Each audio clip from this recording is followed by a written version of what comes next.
और जब तक जिसको मैं मेरा मेरा कहता था, इस मिथ्या अहंकार को तो प्रभु आपने नाप लिया, चरणों में स्थान दे दिया, लेकिन जब तक इस अहम को, इस जीव को आप स्वीकार नहीं करेंगे, तब तक प्रभु शरणागति पूरी नहीं होगी, कृपा पूरी नहीं होगी। इसलिए अब प्रभु मुझे नाप लीजिए, मुझे अपनी प्रॉपर्टी बना लीजिए, मुझे अपनी वस्तु बना लीजिए। ये बलि का बहुत उच्च कोटि का ज्ञान है। बलि लेट गया, भगवान ने बलि के मस्तक पर अपना चरणारविंद रखा। एक दिन प्रवचन में आपने सुना होगा, देवरिया वाले स्वामी जी बता रहे थे, प्रपत्ति और शरणागति। प्रपत्ति भी बहुत ऊंची चीज है, अरे भक्ति ही बहुत ऊंची चीज है। भक्ति कोई साधारण नहीं, भक्ति बहुत ऊंची, लेकिन फिर प्रपत्ति, लेकिन शरणागति का अर्थ है कि हमारा मस्तक नीचे है तो भगवान का चरणारविंद ऊपर हो गया।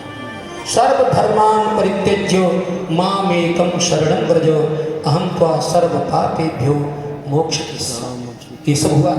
इसके बाद फिर भगवान ने बलि को आशीर्वाद भी दिया। बलि से कहा प्रभु, बलि से कहा बेटा अब आप ये स्वर्ग छोड़ दो थोड़े समय के लिए, क्या कुर्सी में रखा है, तुम्हारे जैसे ज्ञानी, तुम्हारे जैसे प्रपन्न शरणागत भक्त के लिए स्वर्ग का कोई महत्व नहीं है, तुम्हारे लिए स्वर्ग का कोई महत्व नहीं। अब एक व्यक्ति ऐसा है जो स्वर्ग के बिना जी नहीं सकता, स्वर्ग नहीं मिलेगा तो बहुत दुखी रहेगा, मर रहा है। बोले कौन? इंद्र।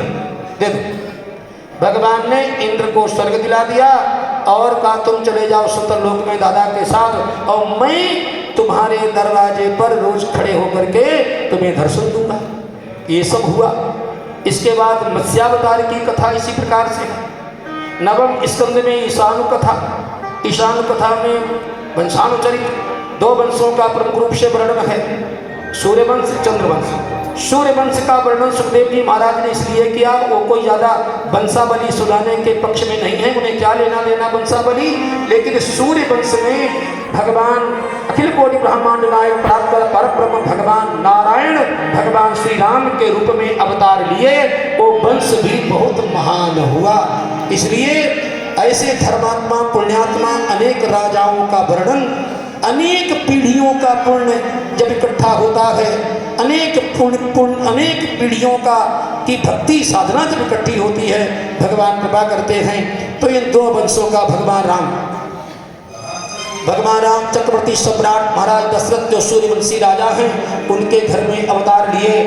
चैत्र शुक्ल पक्ष नवमी तिथि को भगवान ने अवतार लिया। अब यहीं से शुरू कर दो। जय भय प्रकट कृपाला दीन दयाल कौशल्या हितकारी हर्षित मनकारी मुनि मनहारी अद्भुत रूप विचारी लोचन अभिरामा धन भय श्यामा दिव्य आयुध गुणकारी भूषण वनमाला नयन विशाला शोभा से माया गुण गाना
जो कल आए थे, कल तो मैंने परिचय दिया था, आप लोग दर्शन नहीं कर पाए थे।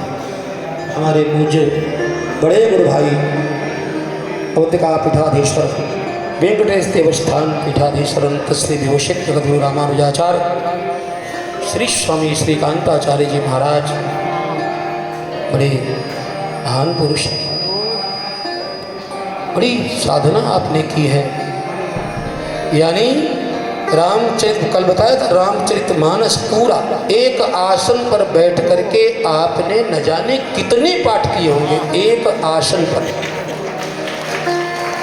अष्टाक्षर मंत्र के न जाने कितने अनुष्ठान आपने किए हैं। ठीक है, शरीर तो अपना काम करता है, लेकिन आपकी आत्मा बड़ी बुलंद है। नायमात्मा बलहीने न लभ्य, शरीर भले कमजोर हो गया हो, लेकिन आपकी अंतश्चेतना बड़ी मजबूत है। इस अवस्था मैंने कहा था भैया आप आ जाए, बढ़िया रहेगा, आ गया। तो भगवान श्री राम का अवतार हुआ, आनंद हुआ, बाल लीलाएं हुई, बड़े हुए, यज्ञोपवीतादि संस्कार, गुरुदेव वशिष्ठ के यहाँ जा कर के विद्याध्ययन पढ़ कर के आए। थोड़े ही दिनों में बक्सर के ब्रह्मर्षि विश्वामित्र जी भगवान श्री राम को लेकर के बक्सर जाते गए। बक्सर में ताड़का, मारी, सुबाहु आदि का दमन, और विश्वामित्र जी ने भगवान को जब पहचान लिया पूरा ताड़का वधोपरांत, जैसे यानी भाई जीव और ईश्वर में यही थोड़ा अंतर है। जीव कितना ही ज्ञानी हो, फिर भी उसके ज्ञान का संकोच और विकास परिस्थिति बसात देश काल के अनुसार, देश काल के बसात होता रहता है, संकोच विकास होता रहता है। ईश्वर का ज्ञान अखंड है। तो विश्वामित्र जी महाज्ञानी हैं, लेकिन भगवान श्री राम को, लक्ष्मण को लेकर के चले तो डर भी गए। जैसे ताड़का ने भगवान राम पर आक्रमण किया तो विश्वामित्र जी भयभीत हो गए, भयभीत हो जाते हैं। भगवान राम के लिए कितना मग्नानुशासन कर रहे हैं, ये डर ही तो एक प्रकार का है। लेकिन जब भगवान राम ने ताड़का का वध खेल में कर दिया, तब ऋषि निज नाथ ही पहचानी, तब ऋषि निज नाथ ही पहचानी। आज ऋषि ने जो पहचाना है उसमें कहीं कोई संदेह की, भ्रम की दो गंध नहीं है। शुक्राचार्य ने पहचाना तो विरोध किया, केवल पहचानने से काम नहीं चलेगा। और जब इस महापुरुष ने पहचाना तो अपना सर्वस्व भगवान श्री राम के चरणों में समर्पित कर दिया। सब 60,000 वर्ष की तपस्या से प्राप्त जितने अस्त्र शस्त्र लोक शक्ति सब कुछ भगवान के चरणों में समर्पित कर दी। आयुध सर्व सब समर्पण कर दिया। और जो सर्वस्व समर्पण कर देता है, भगवान कहते हैं माँ सुचाहा, उसकी चिंता को मैं हरण कर लेता हूँ, मैं ले लेता हूँ। प्रातः काल होते ही भगवान ने प्रात कहा, मुनि सन रघुराई, प्रात कहा मुनि सन रघुराई, निर्भय जग करहु तुम जारी, निर्भय जग करहु तुम जारी। निर्भयता प्रदान कर देते हैं भगवान। अभयम सर्वभूतेभ्यो, ये भगवान प्रदानता करते हैं, ये भगवान का व्रत है। इस प्रकार से फिर भगवान यज्ञ पूरा करा के जनकपुर जाते हैं। शिव धनुष को तोड़ करके भगवान श्री राम का भगवती सीता जी से, भगवती मांडवी का भरत जी से, भगवती उर्मिला का लक्ष्मण जी से, और चार में एक कौन भाई? श्रुतकीर्ति, शत्रुघ्न। श्रुति की थी। चारों का विवाह हुआ, अयोध्या आए। दशरथ जी ने सोचा वृद्ध हो गया हूँ, राम को राजगद्दी दी जाए। गुरु जी का समर्थन, मंत्रियों का समर्थन, प्रजा का समर्थन, सबका समर्थन, एक स्वर से सबका समर्थन होते हुए भी राम राज नहीं हो पाया। क्यों? केवल एक व्यक्ति के चलते। एक व्यक्ति जो अयोध्या में सबसे कमजोर, विकलांग, सबसे कमजोर, अब उस मंथरा ने राम राज नहीं होने दिया। इसलिए भैया किसी को कमजोर मत मानो, किसी को कमजोर मत मानो, किसी को गरीब मत मानो, किसी को छोटा मत मानो।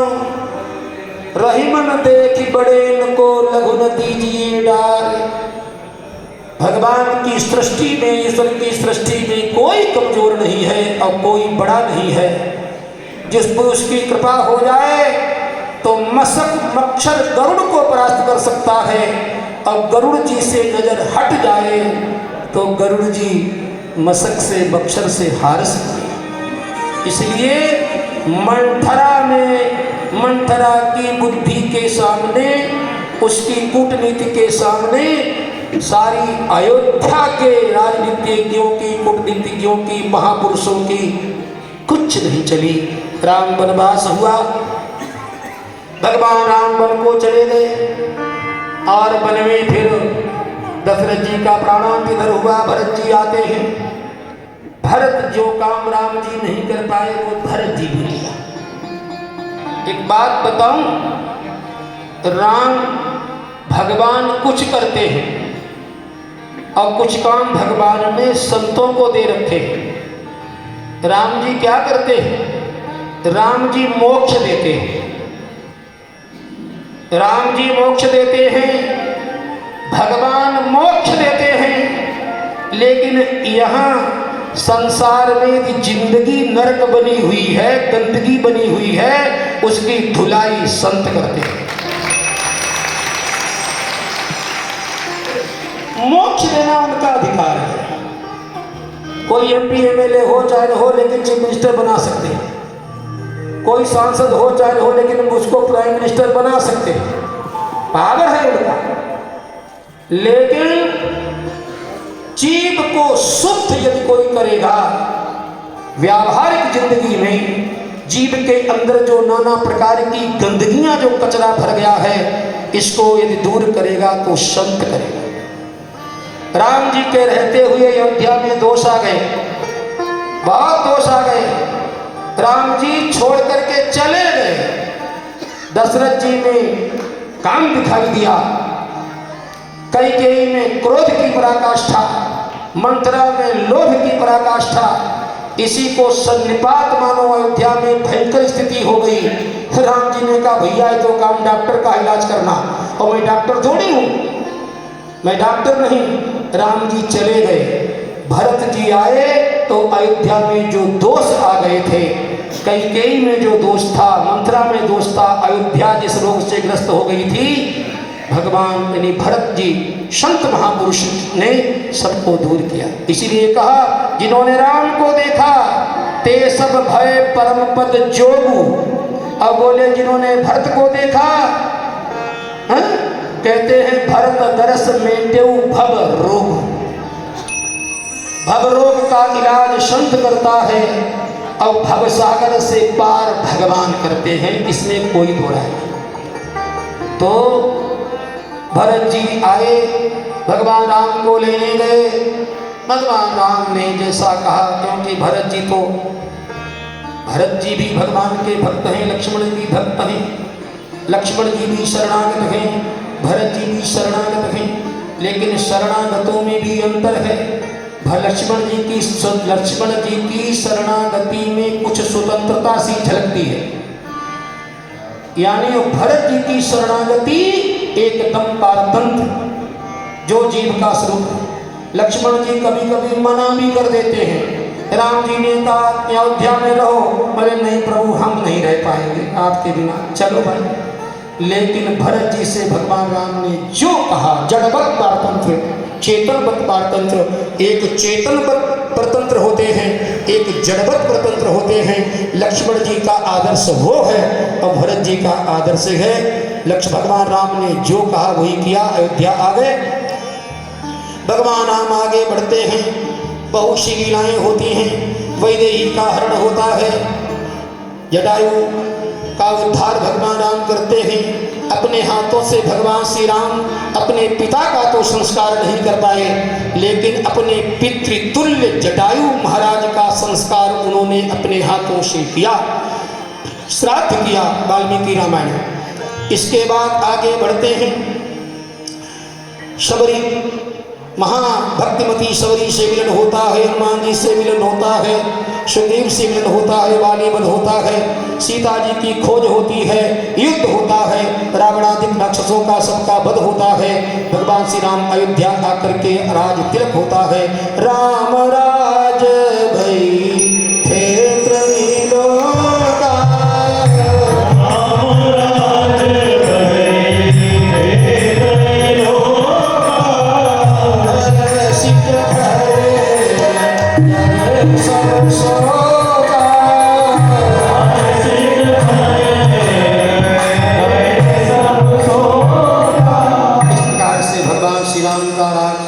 बहुत दिनों तक भगवान राम ने राज किया।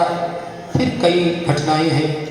इसके बाद सारी अयोध्या को साथ लेकर के अपने पुत्र कुश को अयोध्या का राजा बना करके भगवान श्री राम परम धाम को गए। इसके बाद चंद्रवंश प्रारंभ होता है। चंद्रवंश में एक से एक धुरंधर महापुरुष हुए हैं। इसी चंद्रवंश में आगे बढ़ करके ययाति महाराज, यदु महाराज, इसी यदुवंश में सूरसेन महाराज और सूरसेन के पुत्र